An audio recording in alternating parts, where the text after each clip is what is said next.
What is up, guys? Welcome to the final episode of Gold Rush. It is just me once again. Jackson wanted to be here. I promise he isn't ducking out on the show or anything after the Archers' performance today in the championship. He was trying to get back, and we were going to record when he got back to South Carolina at home, and he ended up sitting on the tarmac in DC for about 4 hours. And when he got home, he was like, he just didn't have it in him. So it is just me recording the final episode of Gold Rush by myself, but Jackson is here in spirit for sure. So I hate that we're going to miss out on his commentary. I would have liked to know what it was like, being there, but we are just going to truck on without him and hope that he gets some rest and recovers well over the next couple of days from what was undoubtedly a whirlwind weekend for him. With that being said, let's jump right into the action with the WLL Championship. Before we get started, I have to say what an incredible atmosphere at the St. James today. I don't know that you could have asked for anything better. The place was packed. People were into it. A lot of times I feel like people go to games, just sporting events in general, and are only kind of half paying attention a lot of time. But this crowd was not that. They were into it. They were up for it. They were screaming and yelling. There were tons and tons of kids. It was a really cool thing to see, and I'm sure it's an incredible thing to experience. So once again, just an incredible atmosphere that even came through on TV and clearly looked to be absolutely one of the coolest things to be at. And I'm a little jealous of Jackson and everyone else who got to take part in it. But as for the game itself, Boston came in. They looked exactly like what we talked about expecting them to look like. They looked rested and focused, and they jumped on charging really early and just never looked back. It was 5-1 by the middle of the first quarter, and while charging never quite fully went away, it never really got out of hand. They kept hanging around. They also never really felt like a serious threat. I think only once after kind of the start of the game, I think only once were they even within a goal. They just weren't a serious threat in this game specifically. Charlotte North was kind of the headline of the game. She had 5 points on 4 goals and an assist, including an 89-mile-an-hour rip that you've probably by now seen all over social media, but holy cow, it was moving. And I genuinely think there are several players who could probably lay claim to this, but Charlotte North is in the conversation for one of the best just pure shooters in the game of any kind. Men's, women's, box, field, sixes, doesn't matter. She is in the conversation, if not at the top of the list of just pure shooters in the game right now. Rachel Hall in goal for the Guard was incredible. 17 saves, made some big saves, especially early. I think a lot of what happened with this game was Boston came out and jumped on charging, and it just kind of deflated them. And they just, having played, I believe it was 4 games in 4 days, it just wasn't.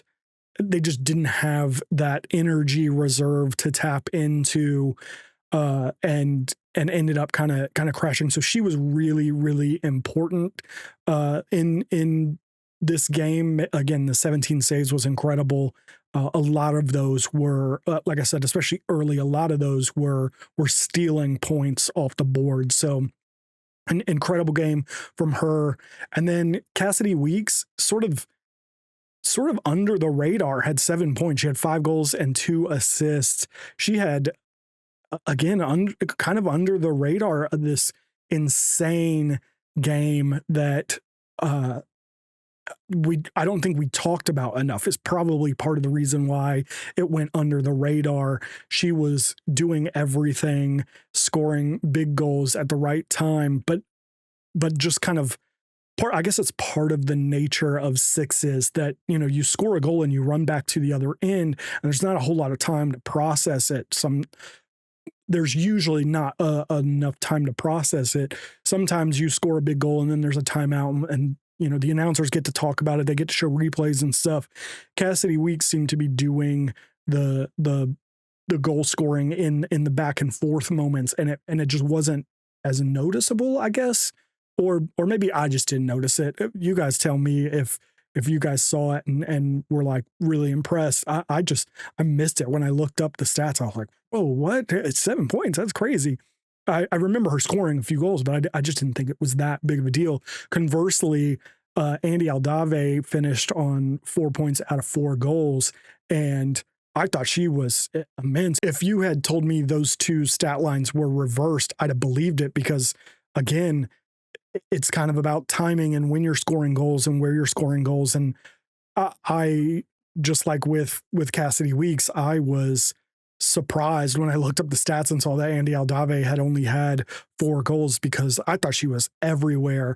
And I compared her on Twitter to Xander Dixon. She's always in that crease area. She's so good at just finding the right lane to get a pass, and then she can score so many different ways. If her back's to goal, she can shovel shot or underhand or something. She can score, kind of laser shots. She can do off speed kind of things. Like she can do everything. She reminded me a lot of Xander Dixon, and just his ability to score goals from all over the place, as well as his ability to just kind of slip away from his man and find a short little window to get the ball fed to him. And Andy Aldave was right there. For the Charging, Izzy Skane led the scores for the Charging. She had 7 points on 6 goals and an assist. But apart from her, not a ton to talk about with the Charging in terms of individual performances. Emily Harris-Chuck was kept pretty silent. I think it was a big point of emphasis for the Guard was to try and put Emily Harris-Chuck off of her game. She finished the game with just 2 points on 2 goals. She scored 1 somewhere in the middle of the second period, second quarter, I think it was, and then 1 right at the end of the third, and that was it from her. She wasn't doing a lot. And then Madison Doucette ended the game with only 8 saves on 27%. I feel that stat line isn't super reflective of the game that she had. The 8 saves that she made, I think, were very, very good. It's just the Guard were shooting the lights out. There wasn't much she could do. Yeah, maybe you hope that she steals a few of them, but so many of those shots were just, they were either in close one-on-one with her, or they were just absolute rockets, and there just wasn't a too much that you can really hold her accountable for in this game. It just kind of felt like one of those games we've talked about a few times where just nothing went right for Atlas. And we talked all the time about making your own luck, and the Guard absolutely did that. They controlled the game. They pushed what they wanted to do and kept the Charging from doing what they wanted to do. But the flip side of that, as with everything, is that, the Charging just couldn't get anything going again other than Izzy Skane, and there just wasn't a whole lot working for the Charging. So the Charging, I don't think I've even discussed the score or anything. The Charging took home the victory 22-17. Despite the relatively quiet game, Emily Harris-Chuck did grab the Golden Stick Award in the end. I think that was pretty much sealed when she dropped 7 in the semifinal. I think that put it out of reach for just about anyone, again, especially with Charlotte North missing a game, not having that extra game that Emily Harris-Chuck had. It pretty much sealed the deal. So we knew that. even with a slightly underwhelming performance from Emily Harris-Chuck. Absolutely deserving. She was incredible all tournament. You can't take that away from her. I know it's little solace. She would probably trade that Golden Stick award for the championship, but she was very gracious in her speech when they gave her the trophy, and congratulated the guard and talked about how good they were and how tough they had been, and just an incredible performance from her, deserving of the Golden Stick award. But in the end, the guard did take home the inaugural WLL Championship Series championship. And I hesitate to say this because I don't want to give the many, many, many lacrosse social media conspiracy theorists ammo, because I'm not someone who believes generally that sports are rigged, or, Paul is some puppet master pulling the strings of the league. So I don't want to say this and sound like that. Like I'm not suggesting any influence or, pulling of strings or whatever to make this happen. But as the WLL, having the biggest star in your sport win your inaugural championship has to be an absolute dream for the league. Charlotte North is the biggest star, definitely in women's game. She is arguably the biggest star in lacrosse, period. I think there was evidence of that this weekend. If you were paying attention to social media channels, I'm sure you saw the huge lines of kids waiting for autographs from Charlotte North. There were some just beautiful, beautiful photos of Charlotte North with like Beatlemania level hysteria of just like swarms of crowds gathering around her. She's truly a star in the way I think we hammer the Caitlin Clark comparison a bit too much at times, but in a lot of ways it does make sense. And the eyeballs that she brought to the WLL this week, it is just like it just can't be oversold or overstated in any way. She was incredible, and the impact that she's having on this league and women's lacrosse in general, again, just can't be overstated it.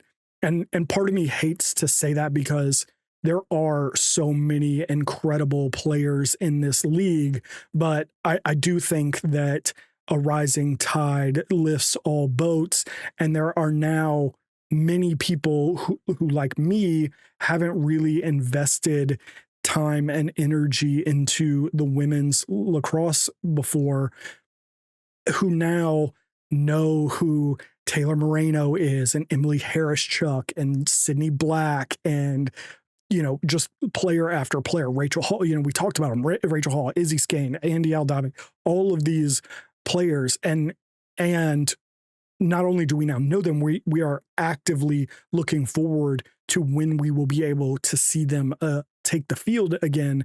And this isn't even exclusive to the WLL. Many of the women involved in this championship series played with the U.S. women's box lacrosse team at the World Championships last year. And we're going to want to see that now, too. We're going to want to see this team take the field in the World Lacrosse Championships. I believe the next women's one is in 2026. I think I'm right on that. We're going to want to see that now. Like, again, the idea of a rising tide lifting all boats, as much as I sometimes hate to single out Charlotte North because of the eyes that she's bringing, because there are so many other talented players who are deserving. The fact of the matter is that we now get to see those players because of the eyes that Charlotte North brings. And I think that is just such a huge thing. And all of this is to say that this was an incredible tournament, and probably for a multitude of reasons that we can try to discuss in another episode, probably of the run out. Women's lacrosse felt like it had arrived in a way that it hadn't with previous professional leagues. The UWLX, the WPLL, Athletes Unlimited, they just didn't grab us the way that the WLL did this week. So I think it's unquestionable the way that this tournament was handled and its effect, and the effect that it will have on women's lacrosse in the future is going to be immeasurable. And I'm so impressed by the women involved in this league, the way that they carry themselves, the many stories of struggle and perseverance and or adaptation, the way they talk about the game, the way they talk about their coaches, their teammates, even the way they talk about their opponents are all incredible. And I found myself moved, inspired, and otherwise affected by something from one of these women's, at least daily throughout this tournament, from Kylie Ohlmiller talking about the game being available to anyone, even if it, like in her case, it's a different version of yourself after her knee injuries, and having to kind of reinvent her game and her play, that she was still able to be out there, to Kaylee Waters making arguably the statement of the tournament, saying that she would rather have the opportunity to lose than to not play at all. That just, blew me away when she said that. I couldn't believe it. To just little thing, seeing these ladies out there spending hours making sure that every single fan that was there, who wanted an autograph, who wanted a picture, who just wanted to spend a moment and have an exchange with their heroes. Through all of that, these women showed us all what sports is at its best, and really what sports should be, just across the board. I cannot say enough about the women involved in this league, from players to coaches to executives, training staff. All of it was so impressive, and I really kind of fell in love with this league. Looking forward, as anyone who's listened to me on the run out before, you will have heard me say repeatedly, I want to see more of this league, these teams, and these players, and I hope that we don't have to wait until next year's championship series to see them again. Like I have said, I am fully expecting there to be something at the All-Star game, some version of a game. Maybe it's an All-Star game, maybe it's a little kind of mini tournament with the 4 teams again. I don't know. I'm also kind of thinking that, or at least I'm hopeful that the WLL teams will be involved in at least their kind of home cities. When the PLL comes to Boston at the end of the summer in August, that the Boston Guard will be there. They will have a presence there. Same thing obviously in New York and Maryland and in California, that they will be involved. But I'm pretty sure that the WLL was banking on AU existing this summer, so they were kind of going to do this championship series, and then still, like I said, still maybe have something at the All-Star game, have the teams involved in their home markets, but they weren't planning on having a season this summer. So I don't know how feasible it is to get a season spun up on such short notice, especially a full season.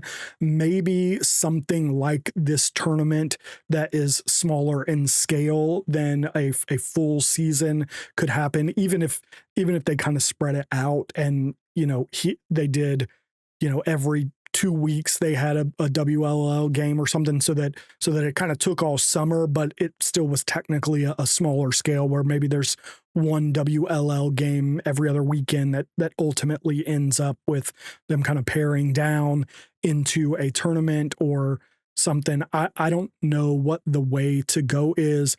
The one thing I will say in opposition to that is that I don't want them to sacrifice the long-term health of this league for the sake of putting something on the field right now. I would rather wait until the championship series next year than have them overextend themselves to make up for the absence of AU and have the WLL fold after 2 seasons. The other thing that I am a little bit unsure of with this whole thing is a lot of what I have seen in terms of, Paul, the PLL, even, WLL sources is leading me to believe that the WLL is going to be a sixes league, at least in the immediate future. I'm still not entirely sure that after the 2028 Olympics, sixes will be too much of a thing. If sixes doesn't go off like gangbusters at the Olympics and the Olympics decides to drop it for 2032, then there's not really a reason for us to play sixes. And so if that happens, obviously all bets are off. But at least in the immediate future, a lot of what they have been saying seems to intimate that sixes is what the future of the WLL is. And so with that kind of in mind, maybe it's a little bit easier to get something put together, or maybe it's a little bit harder because now if you're going to have something at a PLL event, you have to paint a second set of field lines. You got to have movable nets. Like maybe that makes it harder. All that's all I'm really trying to get at is just because you'd be playing 2 different games, maybe that makes it harder. Another option would be potentially, I guess, that they could have a second venue in the same city, I guess is possible. But again, you're dividing resources and stuff. So again, how much easier that makes it, I don't know.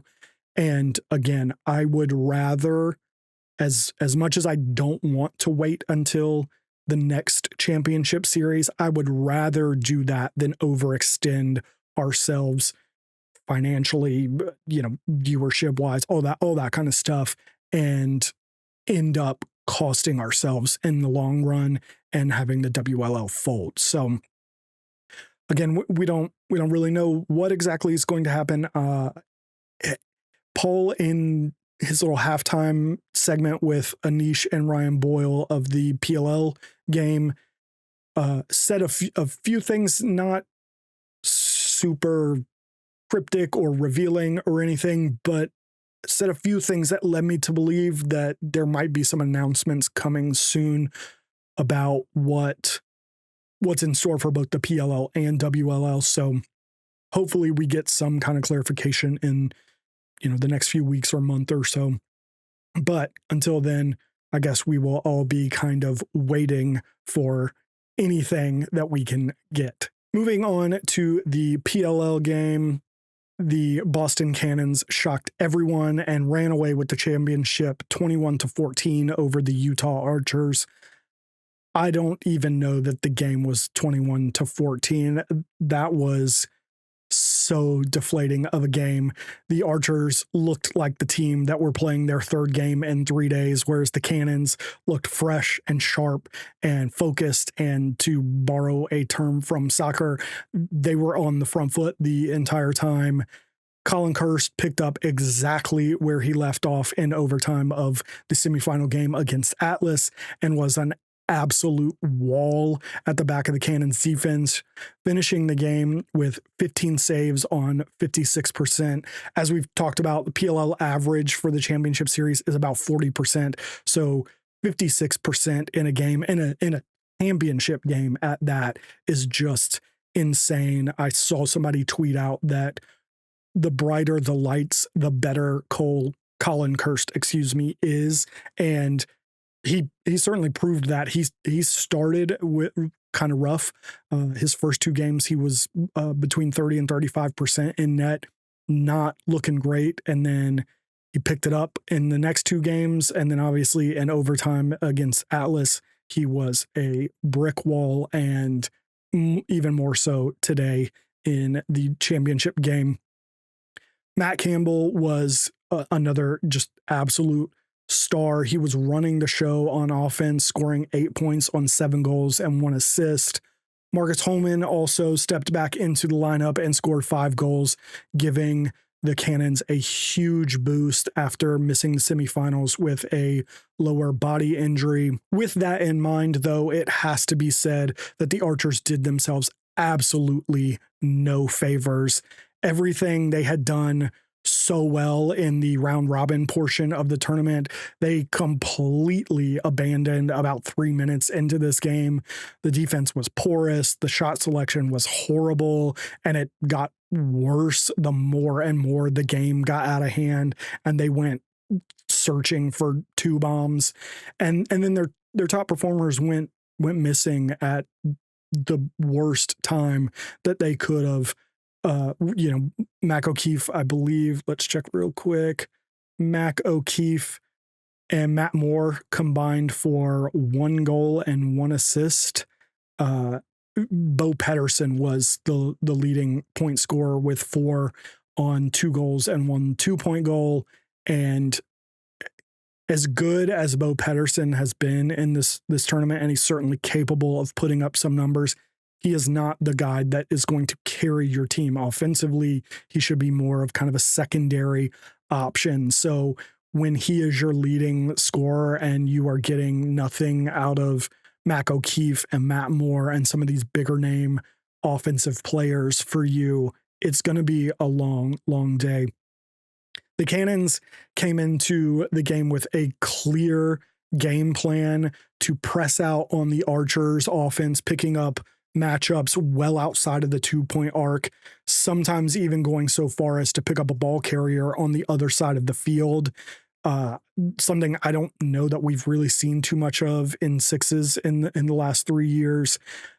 They also seem to take a page from the Asher Nolting rules. For anyone who is a basketball aficionado, you'll know that the Detroit Pistons in the late 80s and early 90s had the Michael Jordan rules, and it was essentially that every time he had the ball, they were going to be fast and physical and just try and maybe try and hurt them is a little bit too harsh of a word. It probably depends on who you ask, but they were going to try to make him think twice about driving to the rim. And I think that's kind of been some of the Asher Nolting rules in the championship series. Maybe not quite so much being physical. He is a big body, but the idea of we've all talked about it for 2 years now.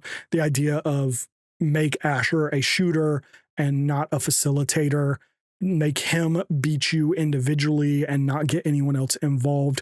Somewhat similarly, but a little bit different, the Cannons seem to want to say that we're going to take Mac O'Keefe out of the game and dare everyone else to beat us. So a similar kind of thought process, but slightly different. And it absolutely worked.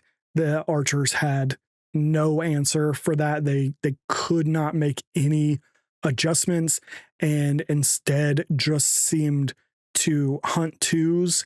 If I was to put on an analytical hat and try to break down why perhaps that could have been, where a team that was so good and efficient on offense in the round robin play was able to draw, slides and move the ball and find often even guys on the inside.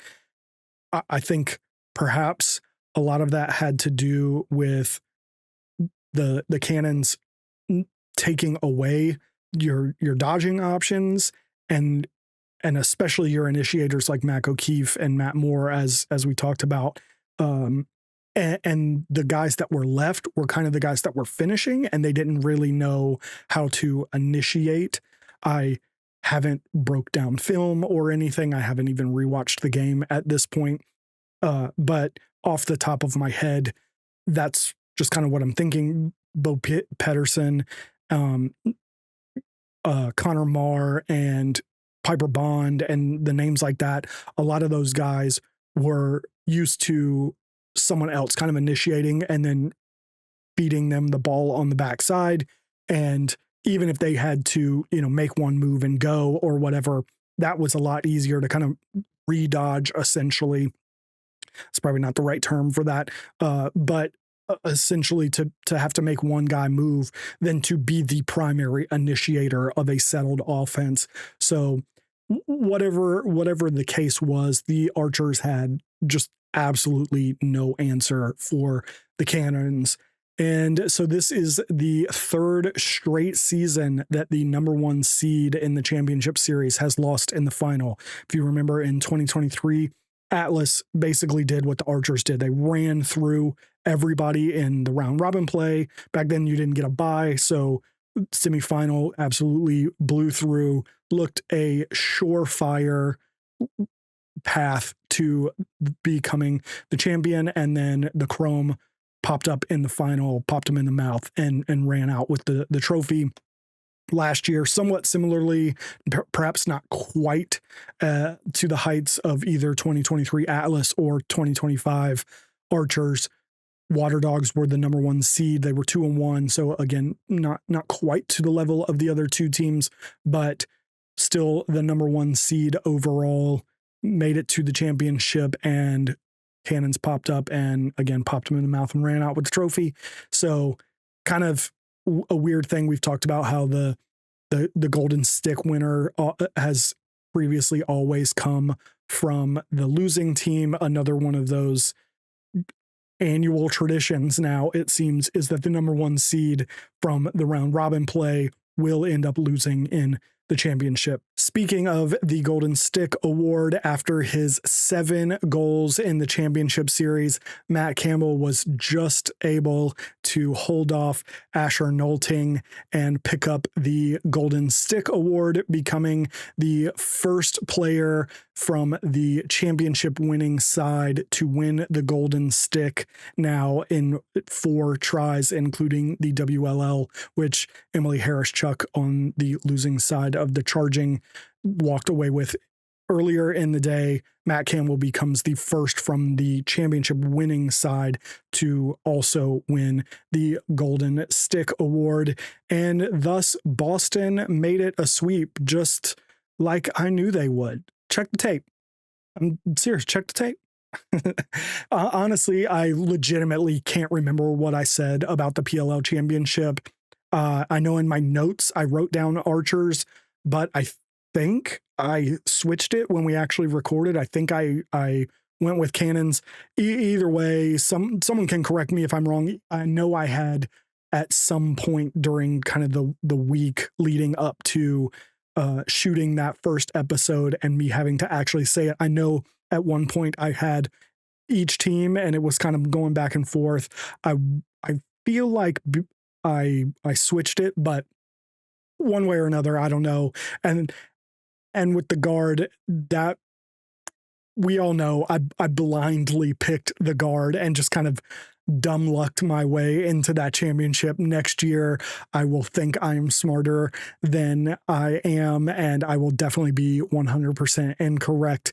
But it was a fun thing to do, to kind of pick teams and see who ultimately won out. And I got lucky with the Guard, and whether I called the Cannons or not, again, that one's just dumb luck too. I didn't have too strong of a feeling because I was really waffling back and forth between the two. So with that in mind, the championship series has come to a close, and I just want to say, if you don't like sixes, I get it. It's probably my least favorite version of the game.